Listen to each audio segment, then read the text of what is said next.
Belasan kios pedagang pasar tradisional di Sido, Bandung, Kecamatan Balen, Bojonegoro, Jawa Timur terbakar.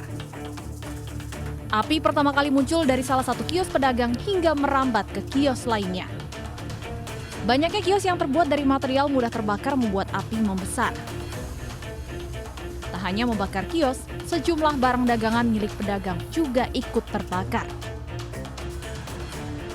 Asal mula dari listrik, ya. Di dalam kan banyak atom-atom. Plastik ya? Ya, plastik. Nah itu langsung menjalar, ada LPG-nya, suara dul gitu. Kenceng Pak ya? Ya. Pemadaman dilakukan Damkar Bojonegoro dengan mengerahkan 6 unit mobil pemadam ke lokasi. Dari Damkar Bojonegoro mengarahkan sekitar 6 unit kendaraan pemadam plus backup dari BPBD sebanyak 2 unit. Ini pasar ya, Bu? Pasar Desa Sido Bandung. Api berhasil dipadamkan setelah petugas berjibaku selama 1 jam. Akibat peristiwa ini, kerugian ditaksir mencapai ratusan juta rupiah. Dari Bojonegoro, Jawa Timur, Dedi Mahdi, iNews melaporkan.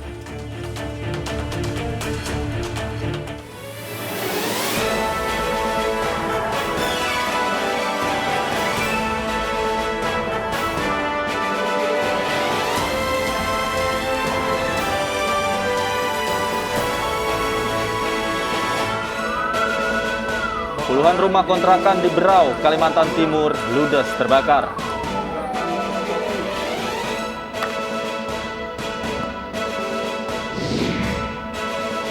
Pesawat Susi Air jatuh di Timika, Papua. Pilot dan 6 penumpang dievakuasi ke rumah sakit.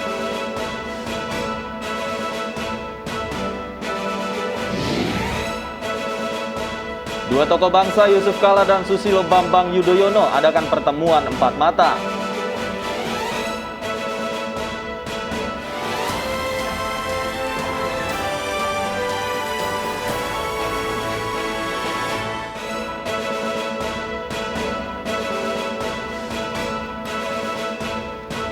Selamat sore pemirsa, demikian tadi berita pilihan iNews Sore bersama saya Bernadetta Ginting. Dan saya Davi Pratama. Pemirsa, kita awali iNews Sore dengan informasi terkait puluhan rumah kontrakan di Berau, Kalimantan Timur ludes terbakar. Kebakaran diduga akibat korsleting listrik dan menimbulkan kerugian hingga miliaran rupiah.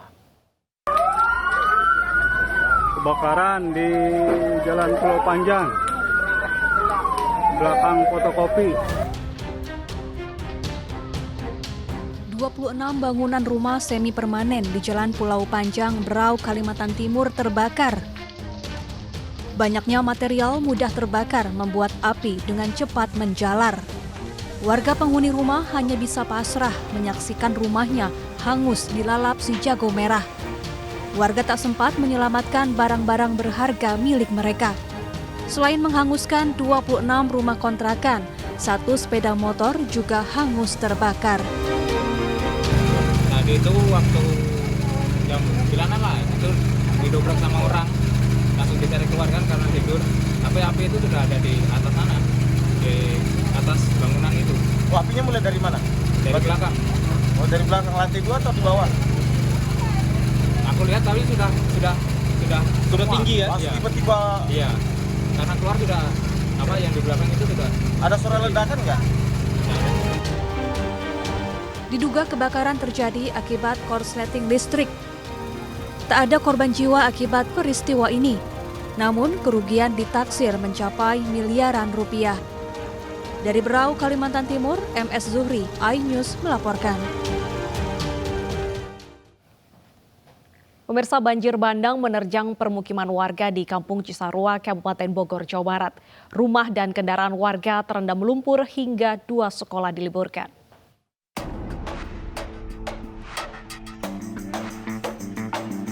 Warga bersusah payah membersihkan rumah-rumah dan kendaraannya yang terendam lumpur di Kampung Cisarua, Kecamatan Lewiliang, Kabupaten Bogor, Jawa Barat. Puluhan keluarga terpaksa diungsikan. Sulitnya aktivitas membuat 2 sekolah diliburkan. Habis maghrib. Ya, begitu saya mengambil air wudhu, langsung air masuk. Terus ketutup. Ya. Terus langsung banjir tiba ke sini. Langsung banjir ya, langsung semua. Terus ini sekolahan apa TK ya, apa tuh? TK. TK. Sekarang yang berubah jadi PAUD. Bang PAUD ya. Iya. Terus nggak ada aktivitas nanti tutup apa gimana, Mbak? Malam itu memang ada persiapan kenaikan kelas. Sama hari ini begitu persiapan. Banjir bandang menerjang permukiman warga di Kampung Cisarua Rabu petang karena intensitas hujan tinggi. Tidak ada korban jiwa akibat banjir bandang ini, namun puluhan tambak ikan tersapu air sungai. Dari Bogor, Jawa Barat, Wildan Hidayat, iNews melaporkan. Pemirsa, petugas unit Laka Lantas Polda Metro Jaya mengevakuasi bangkai mobil dari dasar kali di Jalan Abdullah Syafi'i Tebet, Jakarta Selatan. Proses evakuasi sempat membuat arus lalu lintas terganggu sementara.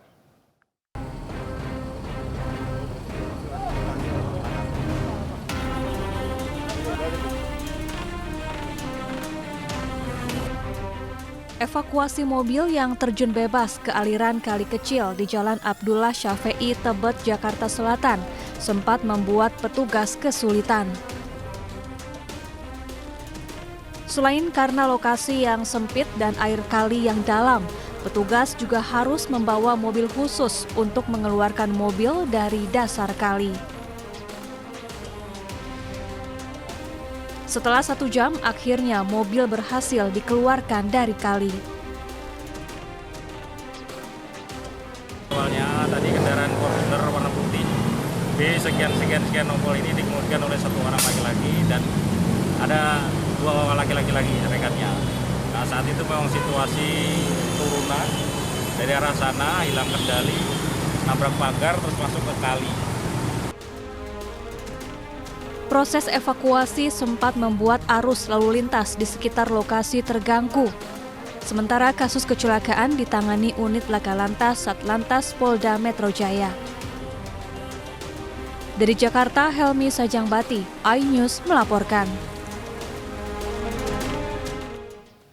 Pemirsa, keluarga Buya Arazi Hashim mengaku ikhlas atas kepergian anak balitanya dan tidak akan melaporkan pemilik senjata api. Putra kedua mereka meninggal dunia karena tidak sengaja tertembak oleh kakaknya saat sedang memainkan senjata api milik polisi.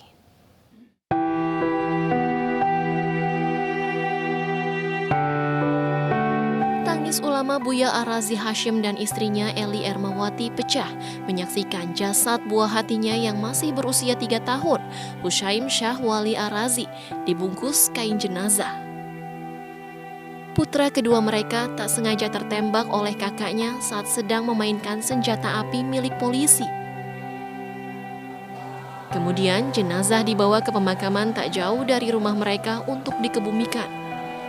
Sementara itu, pasca peristiwa yang menewaskan korban, keluarga mengaku ikhlas dan tak akan melaporkan polisi pemilik senjata api. Dari pihak keluarga kemarin sudah mengikhlaskan dan menyatakan bahwa tidak menuntut di kemudian hari, dan pihak keluarga menyatakan juga bahwa itu merupakan kecelakaan dan tidak akan melanjutkan perkara di wilayah hukum Polres Tuban karena terjadinya perkara tersebut di Polres Tuban. Peristiwa bermula saat pengawal Buya Arazi yang merupakan anggota polisi sholat zuhur di masjid dekat rumah Buya Arazi. Pengawal tersebut meletakkan senjata apinya di rumah Buya Arazi. Tak disangka, anak pertama Buya Arazi yang masih berusia 5 tahun mampu menjangkau senpi dan mengutak-atik senpi. Kemudian tanpa sengaja, senjata api menembak adiknya yang berusia 3 tahun hingga meninggal dunia. Dari Tuban, Jawa Timur, Pipit Wibawanto, iNews melaporkan. Pesawat Susi Air jatuh di Timika, Papua pada Kamis pagi tadi. 7 orang penumpang selamat dan langsung dilarikan ke rumah sakit terdekat.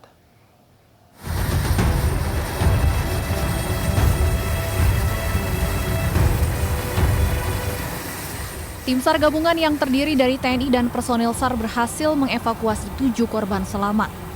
Evakuasi itu dengan menggunakan helikopter milik TNI. Usai tiba di Bandara Moses Kilangin Timika, 5 korban langsung dibawa ke RSUD Mimika dengan menggunakan mobil ambulans untuk mendapatkan perawatan medis. Sementara itu, pilot pesawat yang merupakan warga negara asing mengalami cedera kaki kiri yang cukup parah. Selain itu, 2 korban lainnya dievakuasi ke Duma kampung halamannya dan 2 orang tersebut juga saat dievakuasi dalam keadaan selamat. Kita telah melaksanakan tugas kemanusiaan, proses mengevakuasi korban dari pesawat Susi Air yang terjadi crash di wilayah Duma. Tadi dilaksanakan dengan menggunakan pesawat TNI AU, dalam hal ini pesawat yang dideliver ke Kodam 17. Kita menggunakan 1 karakal dan di backup 1 heli. Tapi alhamdulillah dengan 1 karakal kita telah mampu melaksanakan evakuasi korban sebanyak 7 korban. Sebelumnya, pada pukul 8 waktu Indonesia Timur, informasi lost kontak telah didapat Tower Bandara Moses Kilangin Timika. Pesawat Susi Air PKBVM take off dari Timika pukul 5.34 waktu Indonesia Timur dengan penumpang 7 orang dan dijadwalkan tiba di Timika kembali sekitar pukul 8 waktu Indonesia Timur. Dari Papua Timika, Nathan Making iNews melaporkan.